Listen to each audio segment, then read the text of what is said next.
Hi, folks. It's Gary here, and a very warm welcome to the fourth official here on YouTube on this Tuesday night for a very special first edition of T4O Live. Now, long-term viewers to the channel here will know that my name is Gary. I'm your host, face and voice here of the fourth official, and joining you tonight to go through some of the fallout from Sunday's Old Firm victory for Rangers at Parkhead. And I think it's fair to say that, as always in this fixture, the European excerpts from Thursday night wasn't enough to stop Rangers obviously getting 3 points on Sunday. And albeit there's still a large deficit in the league, with that 13 points gap between Rangers and Celtic at the top of the table, it was just a start in terms of giving Rangers fans that little bit of hope that things are hopefully going to be improving and things are looking to be for the better going into next season under new ownership, with 49ers Enterprises very much appearing to be on the horizon and talks continuing on there. And what we'll be looking obviously to chat about tonight is just in and around some of the fallout from the game on Sunday. And news breaking today with regards to Václav Černy's part in the post Hamza Yaman winner celebrations on Sunday, and reports reported by many media outlets, including the Rangers Review, is that Police Scotland are looking into Václav Černy's actions, where he was seen to be spotting spraying Celtic fans with a water bottle just at the end of the game. And a Police Scotland spokesperson has confirmed that they are looking into the incident and that officers received information and that inquiries are ongoing. I think it's fair to say that there's more to come with regards to this story and Václav Černy. Some reports stating that the SFA could look into it and part of a misconduct charge regarding his conduct in there. And I think given the noise that supports going around the Old Firm game whenever there's a contentious incident on one side or the other, I think it's fair to say that certainly the SFA will be looking into it, and whether or not it leads to a ban for Václav Černy or not remains to be seen. But given that it's not the only incident, I think, from the game on Sunday that should be looked into, if you look at the number of missiles that were raining down on the pitch towards the end of the game, where the Rangers players were celebrating in the corner with the Rangers fans, for example, missiles thrown towards Nicholas Rashkin, for example, things like lighters or vapes, whether or not that's included in the match report of match official Stephen McLean will watch with interest. But I think certainly if there are to be misconduct charges thrown towards Václav Černy for his part in those celebrations, then I certainly expect Rangers to kind of pony up and looking at if there's any action to be taken with regards to missiles being thrown from the crowd, because certainly they appear to be a lot more serious in terms of the potential damage that could be done, as opposed to some water being scooshed into the crowd. And we've seen the usual hyperbole on social media, and the very prominent Kerry Fail account, Kerrydale Meltdown on Twitter X, reporting some of the more laughable posts that have been up on that platform over the course of the last 24 hours or so. Some people putting on there saying that it could have been anything in that water bottle, from acid to a citrus flavoured Lucozade that could have caused an anaphylactic shock, and all of that just sounds just a little bit nonsensical.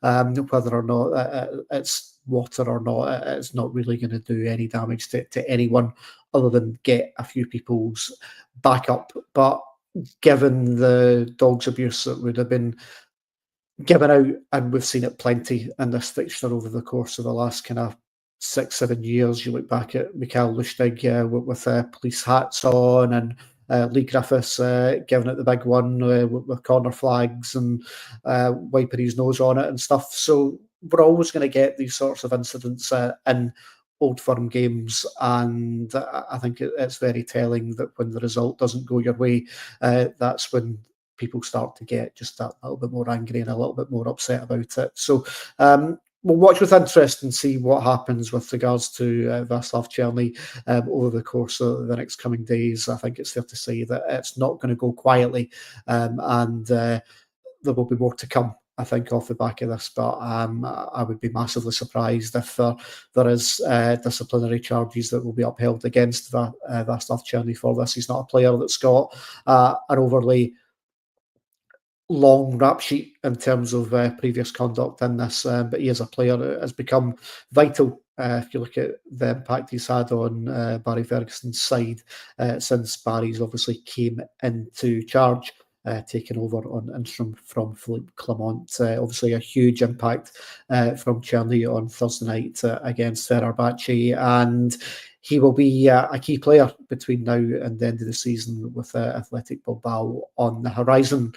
Of course, we're in an international break at the moment, and that just heightens the noise vacuum that happens at the moment, and all these sorts of incidents just start to kind of grow a little bit more noise because there's not a lot else happening. So we'll see what happens with regards to that with Václav Černý. Another player that may well have to be looking over his shoulder is Dujon Sterling.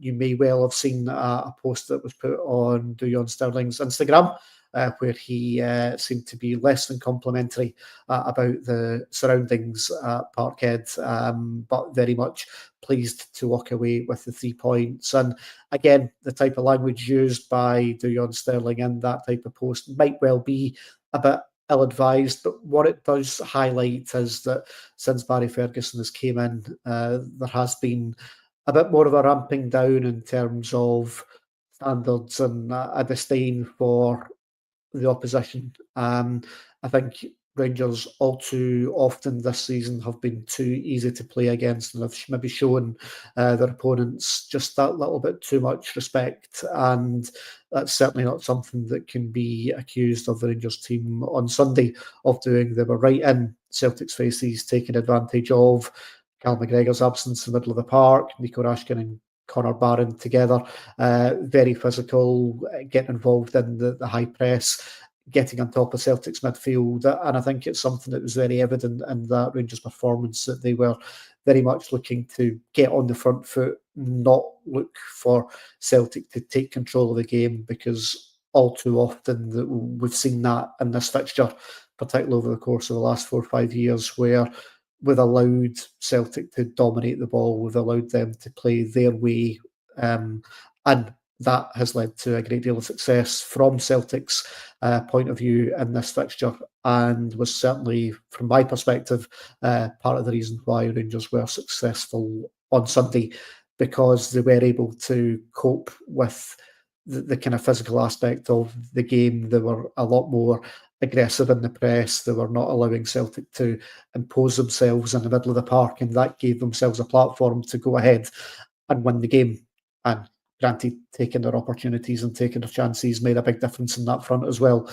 And granted, in the grand scheme of things, one win on Sunday doesn't change the direction of where the trophies are going to go this season. Celtic have got 2 games to go in the Scottish Cup to look what would potentially be yet another treble for them. And their supporters will point to that success of having shiny metal things waved at them at the end of the season. And Rangers certainly won't have that as much as they can enjoy winning the game on Sunday and enjoy winning the game at Ibrox earlier in January. In the grand scheme of things, it doesn't mean anything if you don't follow that up with winning trophies. But what it does do is allow just a little bit of momentum. It allows players to get used to winning, to have that feeling of what it's like for the supporters to be with them there and beating your greatest rivals, particularly in their own home, is something that Rangers haven't done enough of late. And that can't be a bad thing in terms of looking to try and drive a bit of momentum going into what's going to be a big end to the season, particularly in a European perspective with Bilbao on the horizon.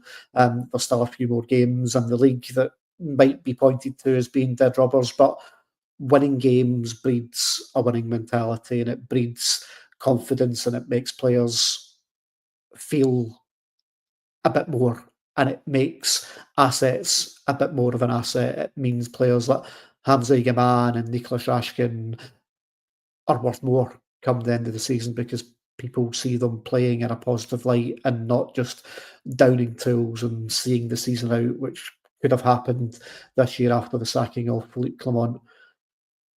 And you've got to look at it from Barry Ferguson's point of view that he will be looking at these games between now and the end of the season, that he's very much still on probation, that he is thinking that he's got an opportunity to get himself this job on a permanent basis. And he's constantly on trial to try and prove to the likes of Andrew Kavanagh and the 49ers investments that he is the man to take Rangers forward and continue some of the positive things that we've seen over the course of the last week. Winning down at Kilmarnock a couple of weeks ago from a 2-0 deficit is something that we've not seen from this Rangers side this season. That character that's been pointed to. And yes, there's been some low points, some incredibly low points, even under Barry Ferguson's reign. If you think of the Motherwell defeat at Ibrox, if you think of the St Mirren defeat before that, the Queen's Park defeat before that, even the Fenerbahce game at Ibrox, we won on penalties, but the performance itself wasn't brilliant against a very decent streetwise Fenerbahce side. So Barry Ferguson will be under no illusions that this isn't the greatest Rangers squad that you've ever seen. But one of the things that they will be absolutely looking to try and do is to get that feel good factor in and around the club and to try and kind of make it feel that try and get everyone kind of feeling that they are wanting to be part of a positive atmosphere and that allows fans to go along and enjoy being there as well and being part of the experience, being part of coming along and makes that when the renewals drop in a couple of weeks' time, give something for them to hold their hat on to going into next season. And it's going to be a big summer for all concerned at Rangers when you look at, again, there's going to be a period of change. There's a number of players out of contract again at the end of this season. Players the likes of Tom Lawrence, players the likes of Yanis Hadji that look likely to be kind of moving on. Leon Balogun, another one who's out of contract again, and whether or not he's got another deal in him. Again, at the weekend, his body seemed to give up on him a little bit, and he was one that couldn't last the whole 90 minutes. You will be expected that Rangers will start to field bids for some of their more promising assets, people like Hamza Yaman, people like Niklas Rashkin. Rashkin only got 2 years left in his deal after this summer. And given his form this year, both domestically and particularly in Europe, you would expect interest to be there. And if Rangers can't get him tied down to a new deal in the summer, then is that something that they're going to have to do in terms of looking to cash in on him while his stock's at its highest? You wouldn't want to see a Rangers team without him for next season, given the impact that he's had this year. And there's going to be more like that. You wouldn't want to have to cash in on Hamza Yaman, but you might have to allow yourselves a bit of capital to play with in the summer. But then you've got an opportunity through some Champions League qualifiers to try and get into the finances that are going to be in at the top table.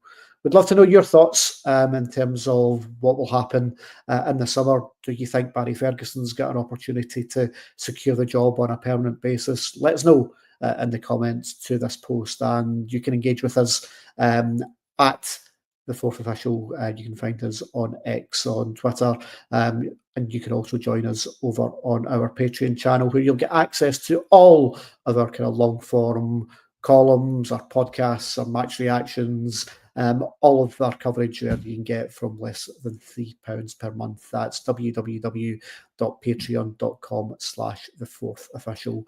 And here on YouTube, again, you continue to see lots of match reaction, lots of coverage of not only Rangers matches, but also everything else that's happening in and around Scottish football, and including our latest video that dropped this morning, previewing this weekend's Nations League doubleheader against Greece for Scotland, alongside Hellas Footy's podcast's Stephen Kinturu, a nice 20-minute preview of that game that you can check out here on the channel. Big thank you to everyone for joining us on this live stream. Hopefully you've enjoyed it. We've got more of these to come in the future. As always, though, big thank you for joining us. I'll speak to you next time here on the channel. Thanks for watching. Goodbye.